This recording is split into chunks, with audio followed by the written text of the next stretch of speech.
milik modal dan sebagainya.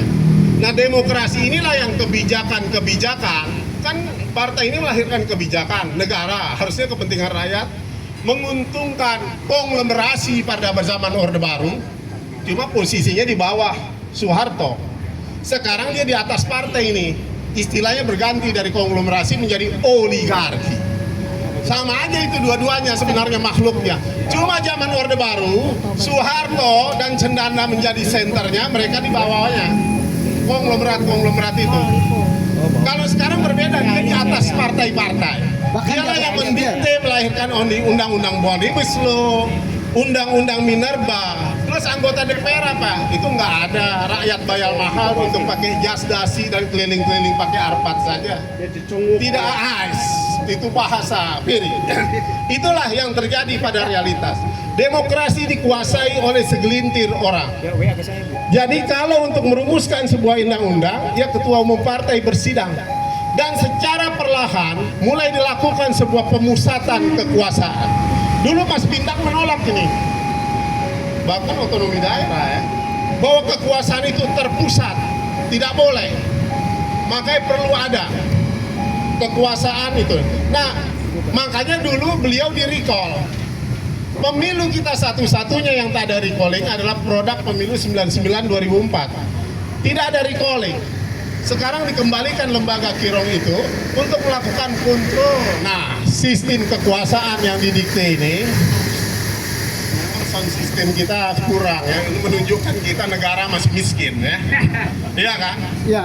Sound system aja kita tidak canggih ya. Udah era AI ini. Itu menunjukkan ya. Tapi bandingkan dengan sound system, tapi tenang aja. Kita akan yakin terjadi perubahan itu. Nah, terakhir bagi saya bahwa sekarang itu demokrasi tidak partai bisa tidak?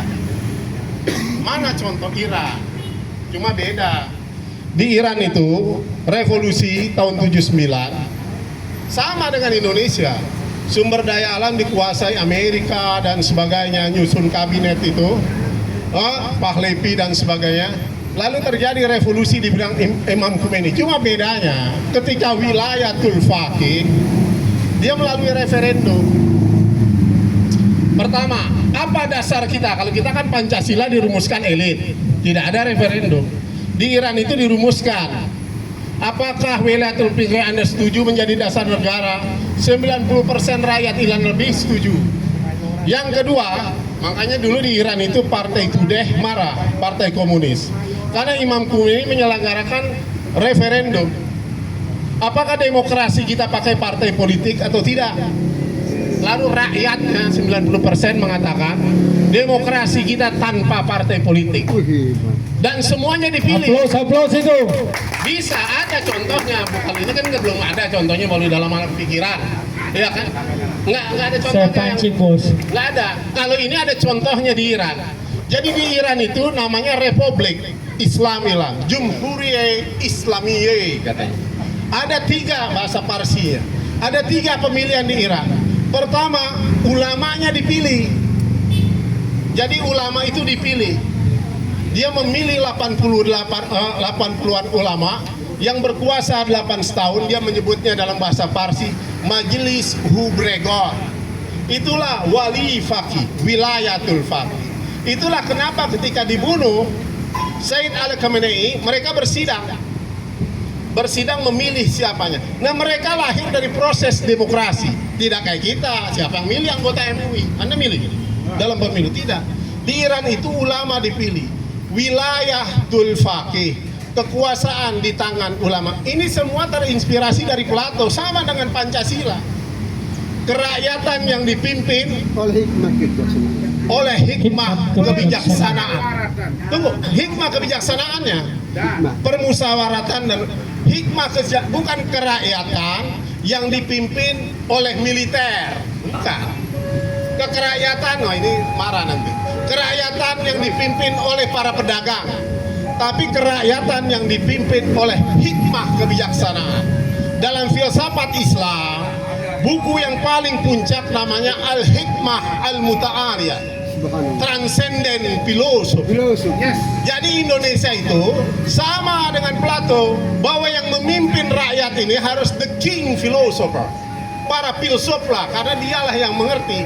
Kalau kekuasaan ini diserahkan para pedagang, apalagi kontraktor, birokrat itu cuma jual, dia hanya kenal untung dan rugi, karena itulah ideologinya para pedagang.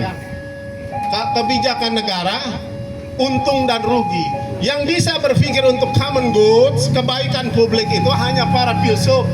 Makanya itulah gunanya partai politik untuk pengkader, semua terinspirasi itu. Jadi sebenarnya antara Iran dan Indonesia sama. Di Indonesia Pancasila sila keempat itu, kerakyatan yang dipimpin oleh hikmah kebijaksanaan dalam permusyawaratan perwakilan. Dari mana mereka lahir? Di Indonesia waktu itu memilih partai politik dan utusan golongan. Di Iran ada, Druze ada perwakilannya, Sunni ada perwakilannya, Zoroaster ada perwakilannya, seperti utusan golongan kita. Cuma dia dipilih tidak melalui partai politik, melalui tanda tangan jadi calon wali kota. Apa hasilnya? Tidak ada, dikooptasi, sehingga kalau di sini sulit kita. Besok itu jadi calon suaminya 2 periode, ganti bininya kayak di Jawa Barat, Deddy Mulyadi. Dia dulu mendukung Mas Bin Lang juga, zaman SBY. Cuma saya tersesat sebentar waktu itu. Benar Mas Bin? Karena saya mengindulikan populisme ya. Versus people. Nah ini sedang berlangsung. Kita tidak tahu kemana sejarah mengantarkannya.